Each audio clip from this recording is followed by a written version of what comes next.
Hai, selamat malam, siang, pagi, atau kapanpun kalian nonton video ini. Oke, ada sebenarnya pasti punya utang banyak ya, video tentang trip saya terakhir yang ke Bromo, tapi karena banyak pertanyaan yang bukan banyak sih, ada beberapa pertanyaan karena follower saya juga banyak, subscriber saya juga banyak, nggak banyak gitu ya. Tapi banyak pertanyaan dari teman-teman semua tentang motor yang saya pakai, yaitu TRK 251 punya Benelli. Ada beberapa pertanyaan yang minta saya, atau komen yang minta saya buat gimana sih caranya atau gimana sih rasanya pakai TRK 251 selama saya pakai. Nah, sekarang saya mau jawab gitu. Oke, TRK 251 ini saya beli bulan Juni akhir tahun lalu, 2020 ya, di Jakarta, di Benelli Sunter, Kemayoran tepatnya. Kenapa saya pilih atau kenapa saya tertarik? Karena yang pertama murah, harganya reasonable, budget saya cukup lah ya. Dan sebelumnya saya juga coba cari adventure. Sebenarnya saya suka beberapa kali trip gitu ya dengan motor. Saya, saya pertama coba itu pakai Bandit 150. Kemudian saya berpikir bahwa 150 itu kadang kurang, powernya kurang, karena saya juga bawa sidebox, top box buat perjalanan. Jadi saya pikir kita perlu pakai CC yang lebih besar buat ini, dan akhirnya 250 adalah pilihan. Saya coba cari beberapa alternatif yang 250 pakai CRF 250, nggak bisa kan, terlalu tinggi buat saya nggak terlalu tinggi badan saya. Jangkauan kaki saya sekitar 80-an lah ya. Kalau pakai 83 ke atas, lebih dari 83 atau 85, masuk 85 udah susah untuk udah super cincit palet gitu. Nah, TRK 251 berikan alternatif yang buat saya pas karena tingginya juga 83. Kemudian saya juga coba untuk di Versys, dua Versys ya, Versys yang 250 cc. Itu tingginya pas tuh 81-an, 82 lah kurang lebih tinggi tempat duduknya, jadi pas banget sebenarnya. Cuman setelah saya coba, saya lihat ada beberapa yang nggak pas dengan style naik motor saya.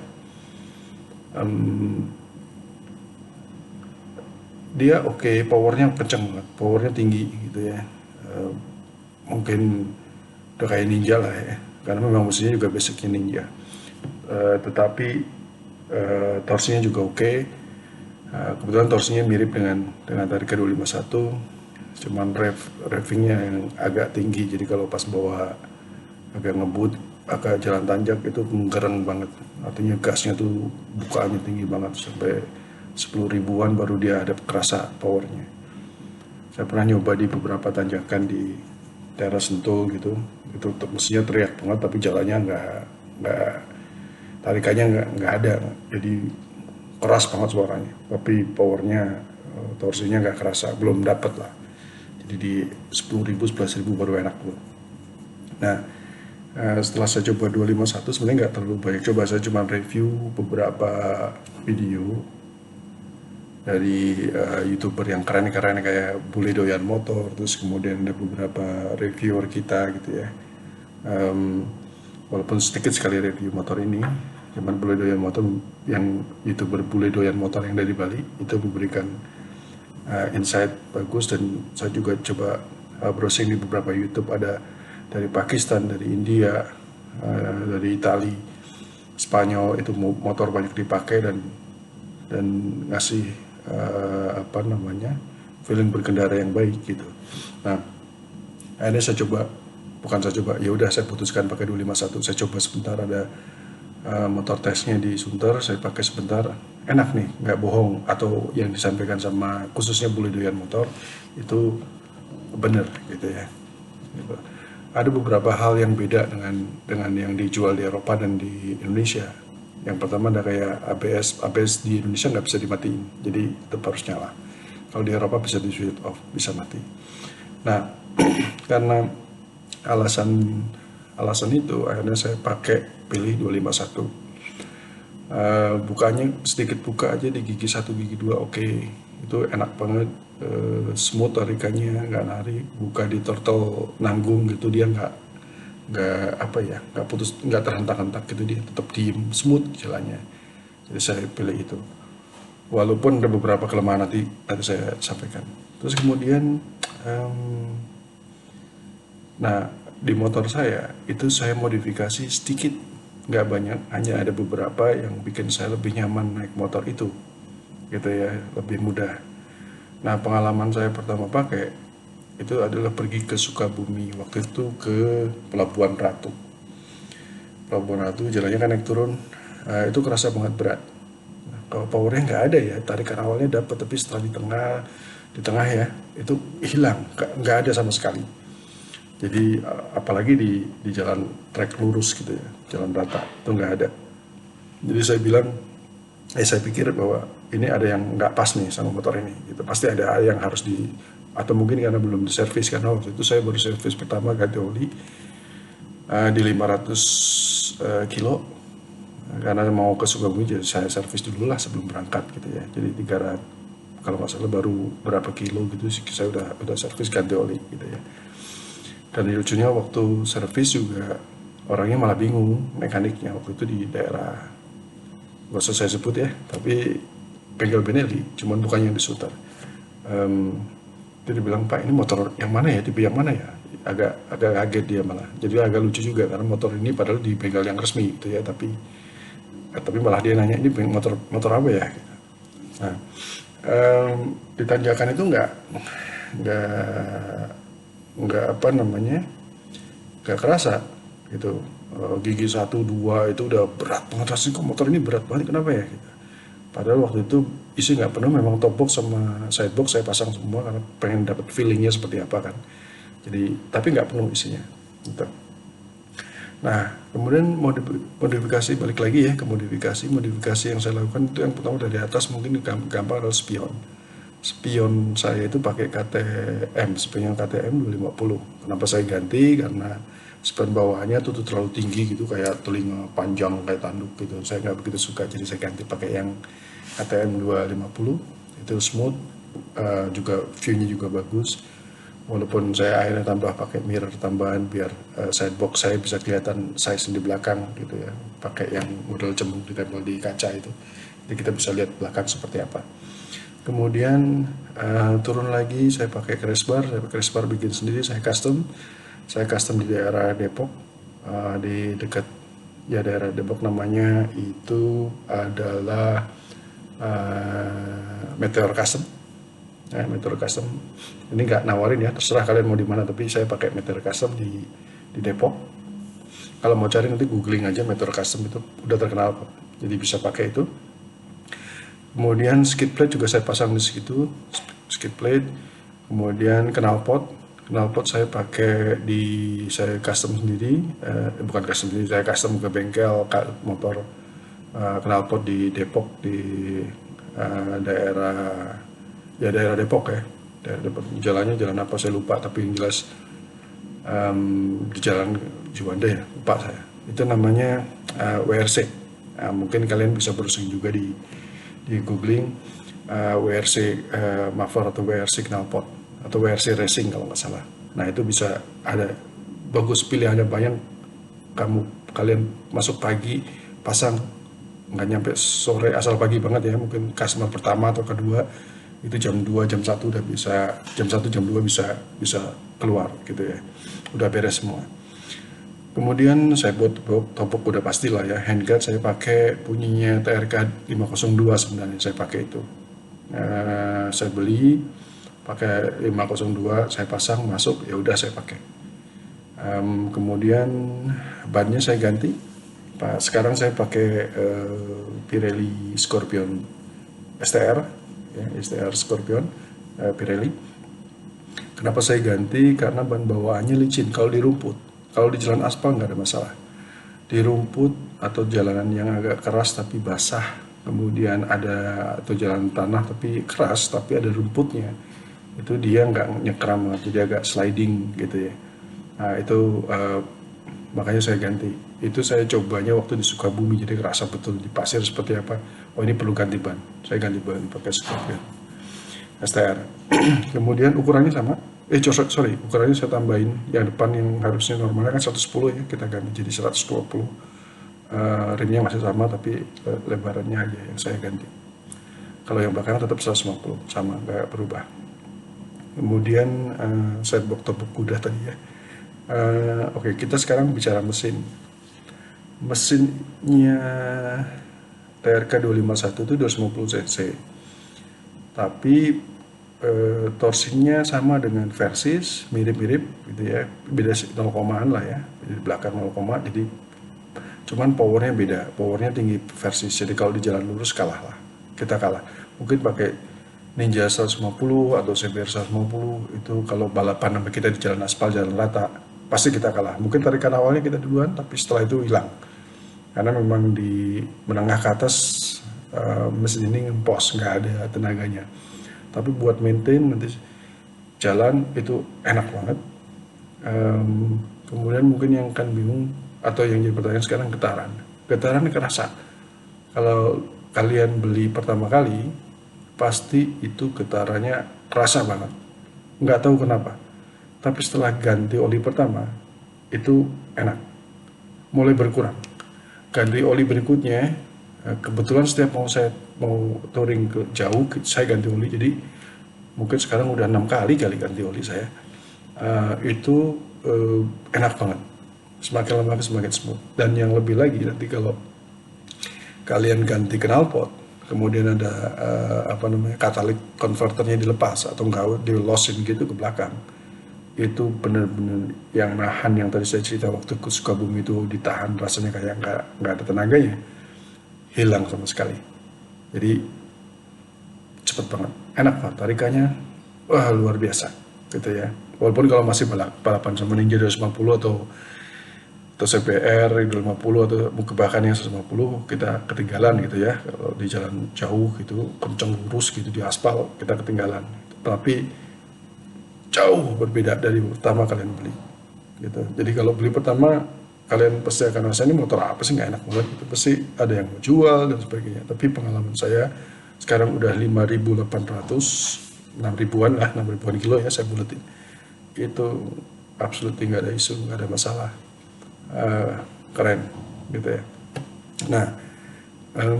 oh ya, lupa lagi, satu lagi yang pas waktu modifikasi saya tambah lampu, kemudian fog lamp.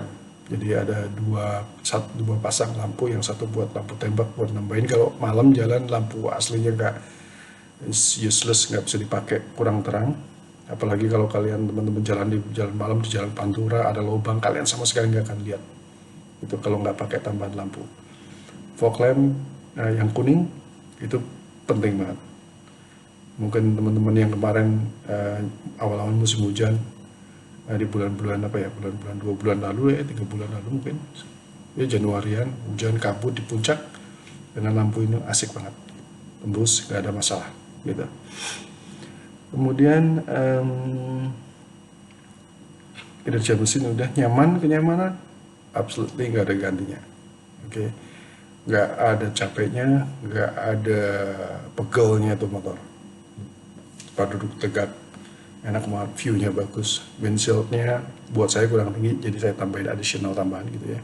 Tapi kalau enggak pun nggak masalah sebenarnya, cuman kerasa di visornya helm itu kerasa agak ada angin nendang, jadi saya tambah sedikit tambahan di depan gitu, extensionnya bisa portable knockdown gitu, gampang tinggal dibawa terus, kalau bosen ya dilepas gitu. Itu mudah banget sebenarnya, buat masang itu nggak ada isu lah, siapapun bisa gitu. Nah kemudian getaran tadi udah bahas belum ya? Anyway, getaran, balik lagi ke getarannya. Getaran itu pertama getar banget, kedua setelah servis sudah nggak ada. Dan yang lucu itu kalau kita naiknya motor tuh geber, itu getarannya nggak tahu tuh, kerasanya ada terus. Tapi kalau smooth nariknya terus kemudian ini rasanya harus ganti, jangan sampai nunggu limiter diganti aja, getaran itu nggak ada dan nyaman banget gitu. Nggak perlu ganti hand grip atau apa, nggak perlu sama sekali gitu ya. Nah, tinggi tempat duduk juga oke.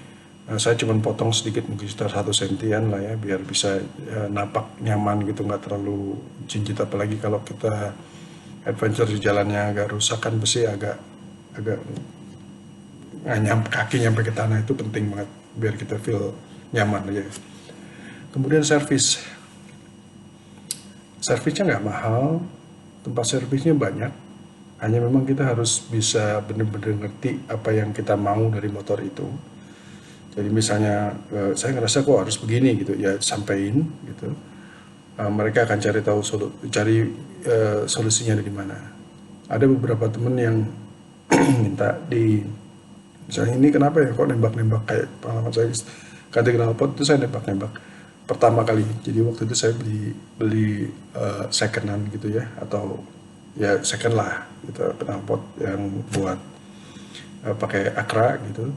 Sama sekali nggak nyaman karena nembak-nembak. Tapi setelah saya ganti di WRC custom, nembaknya ada tapi nggak sesering yang pertama gitu. Jadi enak aja sih gitu, nembak-nembak wajar saya pikir ya.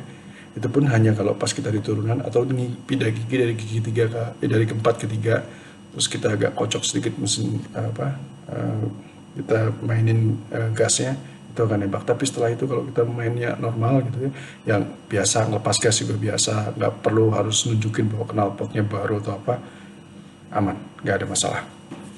Kemudian servis di bengkel itu biayanya normal lah saya pikir ya, nggak ada bedanya dengan yang motor 250 cc yang lain gitu.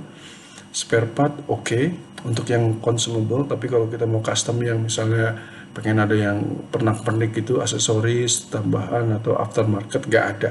Kalian kalau mau coba cek di AliExpress, Alibaba atau Shopee, itu ada beberapa, tapi rata-rata itu import. Artinya dia beli dari Thailand atau dari China atau dari Malaysia itu. Mereka kan, kalau kita mau nyari yang aneh-aneh gitu, misalnya kayak dudukan plat yang bagus, plat nomor yang bagus, atau extension stand foot yang baru yang biar lebih lebar gitu ya. Tapi kalian sebenarnya bisa las sendiri gitu ya di toko las, kemudian lebih cepat gitu. Kalau nunggu dari import kan biasanya sekitar 2 mingguan baru nyampe, atau seminggu lah paling cepat mungkin untuk aksesoris. Kalau yang consumable misalnya rem, kampas rem, kabel, kawat, kopling, apa sebagainya, itu enak. Oh ya, kopling satu lagi. Kopling terasa berat ya. Koplingnya berat banget. Saya harus ganti ke Ako 1 biar lebih murah. Kalau nggak, berat banget. Buat saya itu motor koplingnya paling berat mungkin yang saya pernah pakai ya. Nggak tahu kenapa, tapi berat gitu. Bisa disetting katanya, tapi sampai setting terbaik pun saya ngerasa berat. Jadi saya pakai Ako 1 kemarin. Motor saya pakai Ako 1. Oh ya, kalau mau lihat motornya ada di video ya yang lain, jadi bisa lihatlah di situ.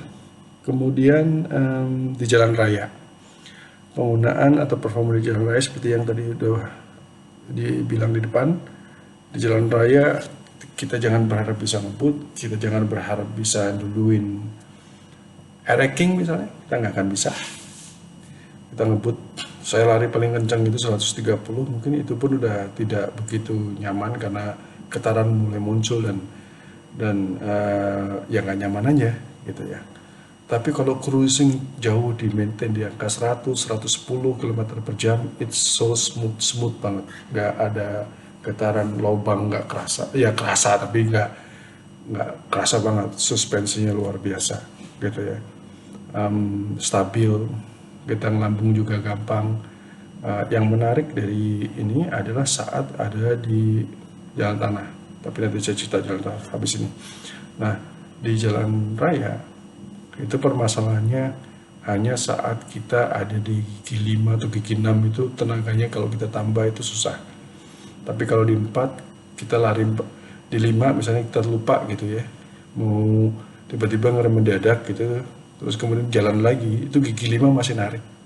hebatnya itu. Gigi 5 tuh masih narik bisa jalan, jadi nggak ngelitik, nggak dadak gitu, tapi langsung bisa jalan. So itu yang menarik. Tetapi kalau udah jalan kita masuk gigi 6 gitu, udah absolutely nggak nggak bantu powernya ditambahin, ya biasa aja. Cuman memang kalau udah tinggi banget di 120-an atau lebih dari itu, kita di gigi 5 kerasa banget getarnya. Jadi pindah ke gigi 6 itu ngurangin getarnya. Ya bayangkan kalau nggak ada di gigi 6 pun, kalau udah 130 udah getar banget. Apalagi kalau nggak pakai gigi 6. Itu udah nggak nyaman banget. Oke, kemudian di jalan tanah. Nah, memang motor ini cakepnya di jalan tanah. Di jalan tanah itu saya coba di gigi 2, nggak pakai kopling, tinggal tutup buka gas, jalan nggak sendat-sendat, lancar. Bahkan kalau ada gundukan, teman-teman bisa lihat nanti di video saya yang kedua, yang ke Bromo saya belum sempat upload, tetapi lagi saya rapiin dikit lah ya, karena kemarin dapat komentar yang kurang asik dari editor profesional saya, gitu ya, editor pribadi. Dia bilang ini harusnya begini, ini harus begini. Oke lah, kita benerin dulu, karena yang edit saya sendiri, saya bukan videographer atau apapun, saya cuma mau merekam apa yang saya lihat dan saya taruh di YouTube, dan nggak ada pengen biar videonya bagus atau apa, enggak, saya pengen sharing saja tentang apa yang saya lakukan di motor gitu ya.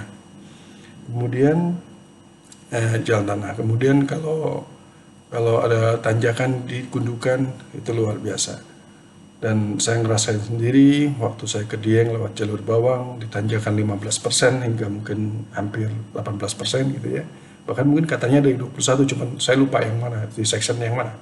Tapi ada yang 21% itu motor lari di gigi 2, gigi 3, masih asik banget. Jadi kalau tanjakan udah deh, motor ini top gitu ya. Kemudian bahkan kalau gigi 2 kita lagi tanjakan gitu, terus kemudian mau ngelambung mobil di depan yang lagi nanjak juga, itu tinggal ambil kanan, tarik tambahin, beres, nggak ada masalah. Nah, itu di jalan tanah sama tanjakan. Tapi kalau di jalan raya udah deh nyerah gitu ya. Oke, nah jadi nggak lama-lama lagi, nanti kalau ada pertanyaan lagi bisa di komen, nanti kalau saya sempat saya balas, kalau enggak saya bikin video lagi lah ya, karena saya jarang buka komen di YouTube gitu. Ada pertanyaan, kasih komen atau mungkin DM. Kalau di Instagram DM bisa. Nanti kalau saya lupa Instagram saya itu ada di YouTube apa enggak, di deskripsi atau enggak, tapi nanti saya kalau enggak saya akan tambahin di bawah, di deskripsi bawah ya. Kalau di profile saya nggak tahu apakah ada apa enggak. Oke, jadi kesimpulannya motor ini bukan buat jalan raya, ini buat adventure touring gitu ya. Nggak bisa ngebut, nggak bisa kenceng, nyaman, ditanjakan dia bisa ngelibas dengan baik, kemudian di jalan berbatu dan apa namanya, yang nggak aspal gitu, baik batu banget atau batu ini batu tanah gitu masih bisa baik. Hentakan power di depan atau di bawah itu luar biasa, menengah sampai menengah, bawah sampai menengah oke, menengah ke atas enggak gitu. Jadi kalau pasti tanjakan, dan yang enak itu kalau kita berhenti di tanjakan di tanah, kemudian kita masuk gigi 1 lagi gitu, sempat macet gitu atau mati, kemudian tarik lagi, dia nggak akan slip karena dia pelan banget tarikannya, tapi powernya kerasa banget. Yang nyamannya luar biasa, yang bagusnya lagi adalah nyamannya luar biasa, stabil banget, kecepatan tinggi 100-120 stabil banget, mau papasan sama truk atau kendaraan yang lain itu sangat stabil. Kemudian kekurangannya kalau saya lihat sih ya karena tipikal motor 1 silinder getaran itu ada, tapi ini sedikit banget, wajar banget dengan cc 250 gitu ya. Dan kalau kita mainnya juga berber, kita pelan, smooth tariknya, dan nggak emosian kalau di jalan, itu hampir nggak kerasa lah. Dan ingat, lama-lama itu saya nggak tahu kenapa, apa mesinnya bagaimana lah, tapi semakin sering diganti oli itu semakin hilang getarannya. Kemudian knalpot itu harus diganti gitu ya, karena kalau nggak ada converter itu catalytic converter itu yang bikin powernya nggak lepas, jadi itu harus diganti, harus dilepas. Kalau nggak, powernya nggak dapat, nggak kerasa banget. Ya ada, tapi nggak kerasa. Berapa besar penambahannya, gue nggak tahu, karena gue belum mengukur, tapi kerasa bedanya. Kemudian kelemahannya lagi adalah ban. Ban harus ganti sama kopling. Koplingnya keras banget. Udah, itu susah banget. Gitu ya. Dan juga aksesoris, kalau teman-teman mau bikin aksesoris itu pasti harus ke custom, bikin crash bar, bikin skid plate itu harus ke custom. Kalau nyari di luaran ada, tapi pasti import gitu ya, import. Kalau mau yang aneh-aneh, mau bikin apa, bikin dudukan buat lampu dan sebagainya, itu kita harus custom. Kalau nyari ya mungkin bisa, cuman lama, atau jangan-jangan datang nggak sesuai dengan selera kalian atau selera teman-teman sekalian. Jadi mungkin itu ya. Oh ya, berat motor ini juga beda dengan sekelasnya di 250, terasa lebih berat, mungkin sekitar lebih berat sekitar 5 sampai 10 kilo lah gitu ya. Kalau kita main sama box bisa ngerasa lebih berat lagi. Oke, pengalaman saya pakai ini udah ke mana ya, yang ada di video udah tahu lah pasti ya, dari Bromo, Dieng, kemudian saya ke Sukabumi, Pelabuhan Ratu, Ujung Genteng, Ciletuh, Solo, Jogja, itu wah udah biasa lah ya. Kemudian apalagi Ujung Genteng, Ciletuh, oh ya, di mana kemarin yang dipotong-potong knalpotnya itu di Lembang gitu. Oke teman-teman semuanya, terima kasih udah lihat video. Kalau ada pertanyaan lagi bisa put komen di bawah, komentarnya apa, nanya apa, atau kalau nanti ini bisa DM di Instagram. Nanti saya masukkan link Instagram saya di deskripsi kalau belum ada di profile. Oke, terima kasih. Selamat malam, pagi, siang, kapanpun kalian nonton ini. Tetap sehat, keep safe. Kalau touring atau apa jarak jauh, pastikan protokol kesehatan dipakai atau ikuti peraturan pemerintah. Bersihin kacamata lagi, bersihin tangan pakai hand sanitizer, atau ini kalau mau makan di restoran di jalan, lihat kebersihannya, jangan asal makan. Daripada lu sakit, mending lu agak bayar lebih mahal, gak apa-apa sedikit, daripada lu sakit terus lu pulang malah bawa penyakit ke bawah seneng-seneng setelah touring. Oke, see you. Mungkin dalam waktu dekat akan gue upload foto part 2 nya yang ke Bromo kemarin. Oke, bye-bye.